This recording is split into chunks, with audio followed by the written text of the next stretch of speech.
हरे कृष्णा। आप सबका session number 10 में सबका स्वागत है। और जो लोग अभी तक पुराने सेशंस नहीं देखे हुए हैं, जो कि पहले सेशंस है, जैसे 7th 8th या फिर 9th सेशन अगर नहीं देखे हुए हैं तो उनको ज़रूर देखिएगा, क्योंकि वो सेशंस जब आप देखेंगे तभी आपके समझ में ये वाला भी सेशन आएगा। और आपको सब लोगों को ये भी लिखना है कि आपका क्यूरी क्या है, और अगर कोई भी क्यूरी है तो आप जो है कमेंट करिएगा। या तो फिर मैं हर दिन 9 बजे से लेकर के 9:30 तक मैं लाइव आता हूँ, तो आप लोग मार्केट हाउस में मेरे से आप क्वेश्चन भी कर सकते हैं, या तो फिर ट्रेनिंग रहता है तो वो आप ट्रेनिंग में भी आप पूछ सकते हैं। तो मैं आप लोगों को पूरा हेल्प करूँगा और उसमें आपको रिजोल्यूशन दे पाऊँगा। ठीक है, चलिए अभी मैं आपको बताता हूँ कि कमोडिटी ट्रेडिंग के बारे में मैं आपको बताया हुआ था पहले ही, जो कि 8th सेशन में बताया हुआ हूँ।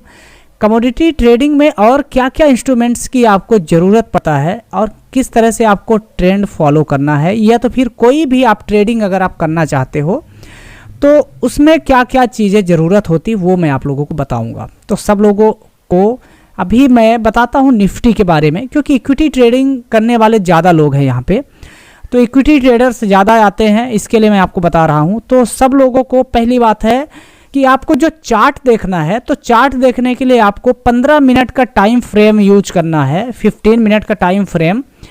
अगर आप कोई भी स्टॉक में ट्रेडिंग कर रहे हैं तो अगर आप रिलायंस में ट्रेडिंग करना चाह रहे हैं या फिर TCS में करना चाह रहे हैं तो आपको 15 मिनट का टाइम फ्रेम देखना चाहिए। जैसे ये मैं रिलायंस ओपन कर लिया हूँ, तो इसमें अगर आपको ट्रेडिंग करना है और आपको बड़ा टारगेट लेना है दिन भर का, तो आपको 15 मिनट का ही कैंडल देखना चाहिए, तभी आप जो है बड़ा टारगेट इस पे ले पाएंगे, नहीं तो आप इसमें बड़ा टारगेट नहीं कर पाएंगे।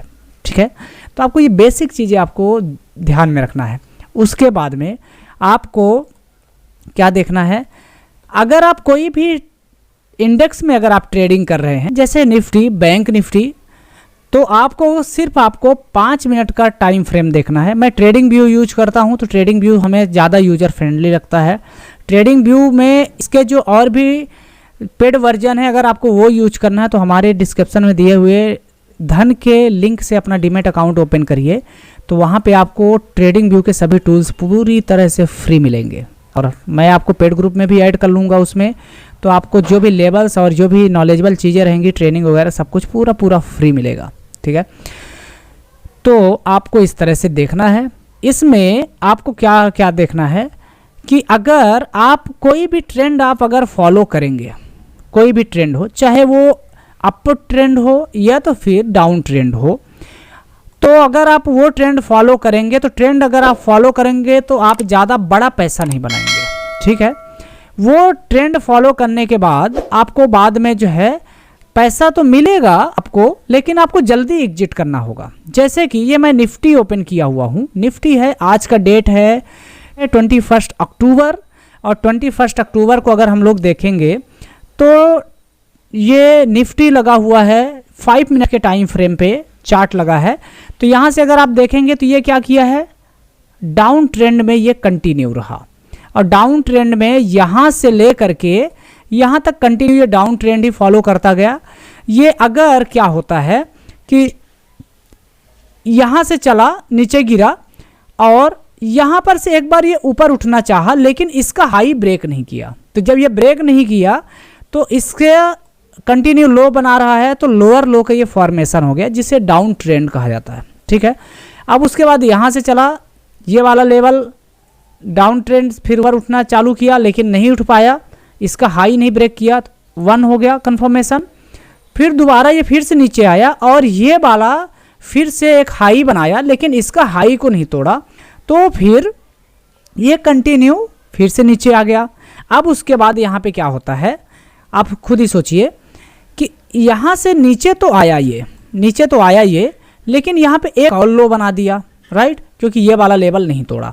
अब ये कंटिन्यू यहाँ से अगर आप पकड़ेंगे तो ये कितना लो बना चुका है, 1 2 ये 3, तो लोअर लो का फॉर्मेशन किया हुआ, ये 3 लो बना चुका है।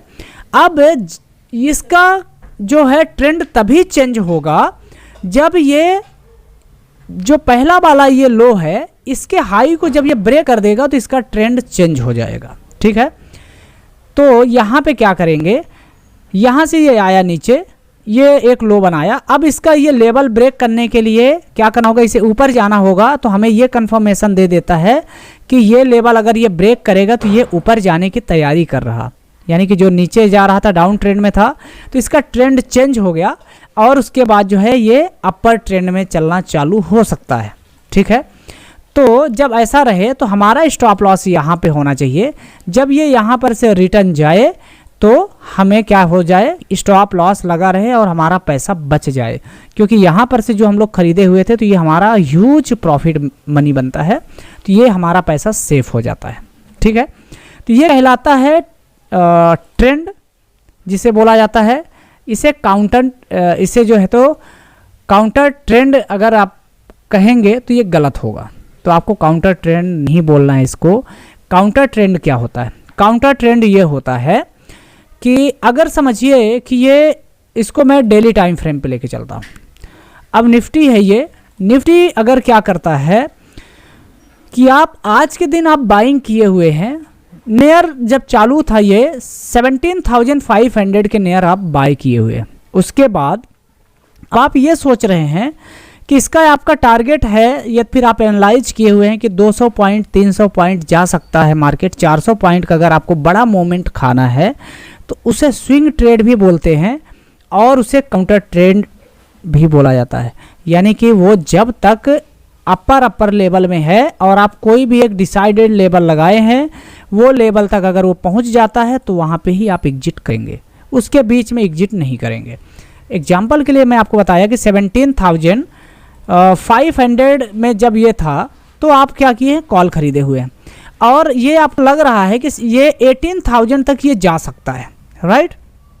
तो 18,000 तक जाने के लिए आपको 1 महीने का समय दे दिया या तो फिर आपको और भी समय लग गया, जो भी रहा, तो आप वहाँ पे जब आप इसको सेल करते हैं तो इसे बोला जाता है काउंटर ट्रेड। ठीक, तो इसमें आपको बड़ा प्रॉफिट होगा, इसमें कम प्रॉफिट होगा, लेकिन इसमें क्या रहता है कि अगर आपको बड़ा प्रॉफिट लेना है तो आपको साइकोलॉजी उतना स्ट्रांग भी होना पड़ेगा कि आपका अगर समझिए कि खरीदे हुए हैं 100 रुपीज़ में कोई भी अगर आप स्टॉक खरीदे हुए हैं या फिर ऑप्शन बाय किए हुए हैं, तो ये अगर 200 रुपीज़ चला जाए तो ऐसा ना लगे कि हमारा पैसा ये डबल हो चुका है, अब हमें एग्जिट हो जाना चाहिए। नो, जब तक आपका वो लेवल ना आए तब तक आपको वेट करना चाहिए, ये चीज़ आपको ध्यान देना है। ठीक है, चलिए अभी हम लोग देखते हैं कि इसमें अगर ट्रेंड कोई भी है, कंटिन्यूएशन ट्रेंड है, तो ये हमें, अगर मैं ट्रेड कर रहा हूँ तो ये हमें कंफर्मेशन कैसे देगा कि ये कंटिन्यू ट्रेंड है। तो एक तो मैं आप लोगों को बता दिया कि कंटिन्यू चाहे अपर ट्रेंड हो या लोअर ट्रेंड हो, तो उसके लिए अगर डाउन ट्रेंड है तो वो लोअर लो का प्राइस एक्शन बनाएगा, और प्राइस एक्शन बनाने के कारण क्या होगा कि ये कंटिन्यूसली अगर ये डाउन ट्रेंड में है तो ये लोअर लो का फॉर्मेशन किया हुआ है, तो ये डाउन ट्रेंड हो गया। ठीक है, और भी आपको अगर कंफर्मेशन करना है तो आपको क्या करना है, यहाँ पे देखिए बहुत सारे इसके टूल्स दिए हुए हैं, तो ये टूल्स आप क्या करेंगे, यहाँ पे देखिए एक ट्रेंड लाइन का ऑप्शन दिया है। ट्रेंड लाइन अगर आप लेंगे तो इसके हायर हाई में आप जो है तो आप लाइन खींचते हुए कंटिन्यू अगर आप लेके आ जाएंगे तो आपको ये भी कंफर्मेशन दे सकता है, या तो फिर और भी थोड़ा इसको एक काम करिए, यहाँ पे आप रखिए और जो हाई है इसका, उसी को अगर आप टच करते हुए अगर आप लेके आएंगे तो आपको ये समझ में आ जाएगा कि जब तक ये आपका ट्रेंड लाइन ये ब्रेकआउट नहीं करता है तब तक ये आपका कंटिन्यूएशन ट्रेंड में है, और अगर आपका ये ट्रेंड लाइन ब्रेकआउट कर दिया यानी कि आपका कंटिन्यूएशन ट्रेंड जो है वो टूट चुका है या फेल हो चुका है। ठीक है, तो इस तरह से आपको ट्रेंड लाइन भी खींचना है और उसके बारे में भी देखना है। दूसरी बात है, आपको और क्या चीज़ देखना चाहिए, थोड़ा सा इंडिकेटर्स भी आपको यूज करना चाहिए। इंडिकेटर्स में अगर आप जाएंगे तो इंडिकेटर्स में क्या मिलेगा आपको, मूविंग एवरेज का नाम आप लोग बहुत ज़्यादा सुने होंगे। ठीक है, तो मैं यहाँ पे टाइप करता हूँ मूविंग एवरेज, तो अगर आप मूविंग एवरेज देखेंगे तो ये आ चुका है मूविंग एवरेज। और मूविंग एवरेज की कुछ सेटिंग्स होती है, बेसिक सेटिंग।